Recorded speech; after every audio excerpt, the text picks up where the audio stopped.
Hi there, and thank you so much for joining me on the Amy Kunkle Audio Hour.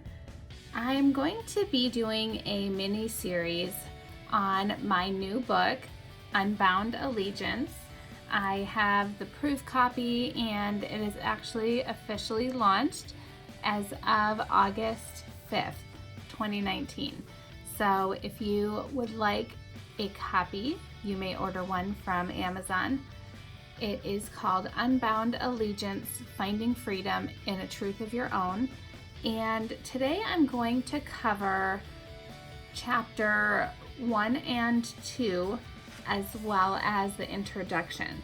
So I feel like this will give people an idea of what the book is about, since I am a new author, and really give you just a little bit more information on my book.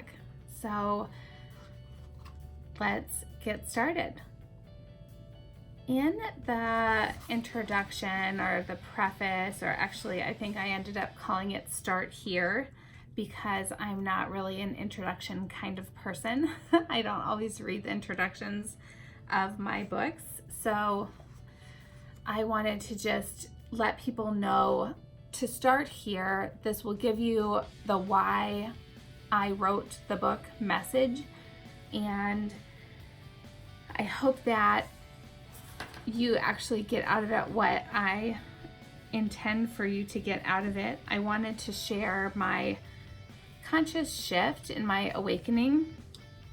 So this book really covers the 2 years surrounding this awakening experience, and I want people to kind of realize that they can have these experiences in their lives, and it might be an awakening or like a near-death experience, or even like a cancer diagnosis, where you have just this wake-up call in your life, and you can have more than one. So for me, this was something that happened in December of 2016, and then it really took me 2 years to be able to integrate healing and some of the other things that I talk about in my book. So this book covers my awakening and the 2 years surrounding it. And it also talks about leaving the Christian faith, and how I feel like Western religion and the American culture really promises salvation, and it promises these things, these dreams, but really it's what is inside you that will bring that happiness for you, and not the American dream or anything outside of yourself.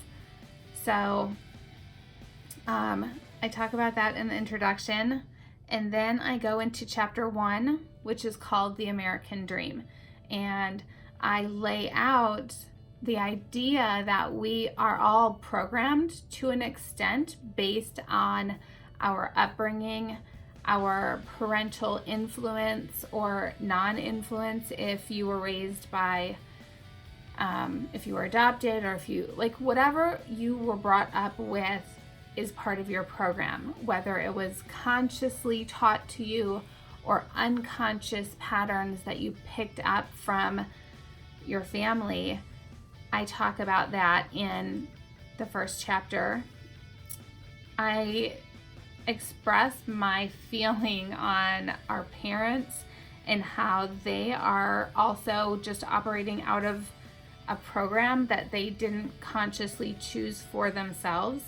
And I feel like that is what's happening in our world today, and why we really aren't fixing anything. We're just perpetuating dysfunction or problems from the past generations, and not ever really looking consciously at our own life, and why some of these things are just taken and accepted without really conscious awareness. I also, in the first chapter, talk about spiral dynamics, which was a really big aha moment for me, and I feel like it it gave me a roadmap for the evolution of consciousness and how society and culture develops with different perspectives. And it goes from the base, like very narrow base of the structure in being like a caveman, or just an instinctive, non-verbal, responsive type consciousness, to an expansive, almost enlightened perspective. So Jesus or Buddha would be at the top of the consciousness spiral, and really being able to look at myself and say, and have the awareness of where I was my entire life up until my awakening. I was in this religious, authoritative perspective, and that's where my value system was created, and my foundation was built in that level of consciousness. But what you see in spiral dynamics by people, it was developed by people way smarter than me. You see that that is just one of the layers of the consciousness that is possible for humanity. And so I talk about that in the introduction, because for me that really wasn't, I talked about that in chapter 1, because it wasn't something that was really, I talk about how Rob Bell teaches a lot about this, and I didn't even realize it at the time when I first heard the word spiral dynamics, what it really even meant, and that would be such a significant part of my awakening. I refer to it as the "you are here" star on a map, because I really feel like you do need to know like where you are in order to change your direction, and you need to figure out where you are in order to figure out where you want to go. And in closing of chapter 1, I talk about it really takes courage and bravery to change your mind about what you believe. And for me, it was changing a lot of my perspectives on God, and that really influenced the other decisions in my life. And so it's a lot of work to actually have meaningful and significant spiritual growth or personal growth in your life, but it's worth it. So I feel like that for me has been a lesson that I've had to learn, is that it's not easy. It takes courage and bravery. Then the last thing I want to cover on this podcast and this presentation today is the idea of false awakenings. So for me, back in 2012, I think a lot of people had this shift, whether it was some kind of energetic shift of the planets or what happened, but I think a lot of people started waking up way back in 2012. And for me, I did have that stirring inside me, like there's just more. There's got to be more to this life than what I've currently built. And so I talk about this as when I turned 35, this was my false awakening. It was this drive that I had to do more and be more and accomplish more and have more fulfillment personally. But what I realized after I had my actual 2016 moment was that everything that I had gone through up until then was really not, it was just very superficial, and it wasn't a true awakening. So I talk about how Carl Jung, who is the father of analytical psychology, he discusses the midlife crisis as the regressive restoration of the persona. So our persona is this view, like it's like the mask that we wear in the world. So all the things that our ego or our identity is associated with. And a lot of people talk about climbing this, ladder of their career or building this family, and then it not turning out to be what they had hoped it would be. And Carl Jung talks about how we are regressive in making these changes in our life and really integrating the unconscious shadow, and I'll talk about that all more later. But we're actually just restoring the persona that we basically, the persona is the view that we've created, this mask that we've created. And when we don't learn the lessons that this awakening or this midlife crisis was supposed to teach us, we just regress to how we were before. So no meaningful change really sticks. And so for me, that's really what my midlife crisis was. And it lasted several years. And so I talk about some of the things that I went through with regard to trying to work harder. Like being a stay-at-home mom, I really didn't have that exterior validation of my parent. I mean, it wasn't about parenting, but you don't have that exterior validation that you do when you're in the workforce.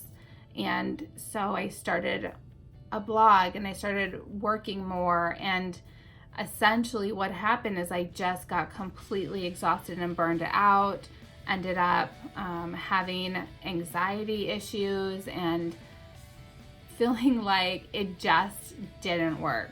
And I just completely started back over at the beginning as if, none of that ever happened, because I didn't really connect it to the things that really caused these issues in my work and my marriage and my family and my relationship with God. And so I just regressed. And I did also kind of write this book, so it was somewhat chronological, so that you can see just briefly how long each of these stages kind of took for me. So for my midlife crisis, it really spanned several years.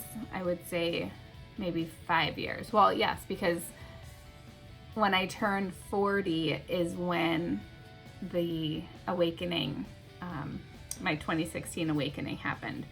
So that was about that time. And then we ended up knowing that we would take an opportunity to move to Washington, D.C.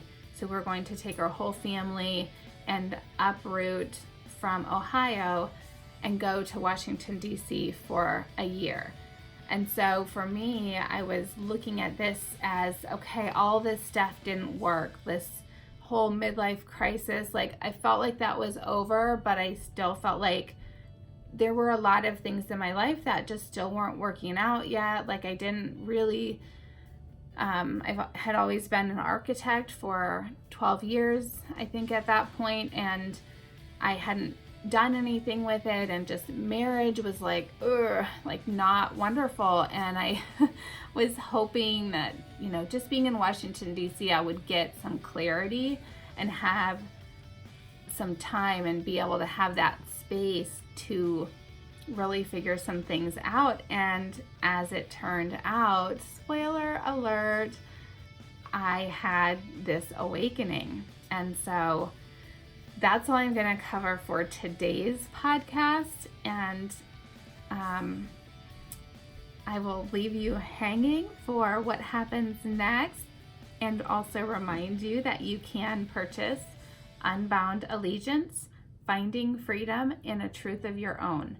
It's available on Amazon with Prime 2-day shipping. And I'm also going to be doing some local book events in Canton, and I don't know, hopefully get some other podcast interviews lined up along this journey. And thank you so much for being here. Get the book. Let me know if you get it. Please leave a review. That review will help other people to get a glimpse of what they can expect from the book, as well as just your honest feedback and recommendation for the book. So thank you so much. Stay tuned for the next episode that will cover the next 3 chapters. Thanks. Have a great day. Bye.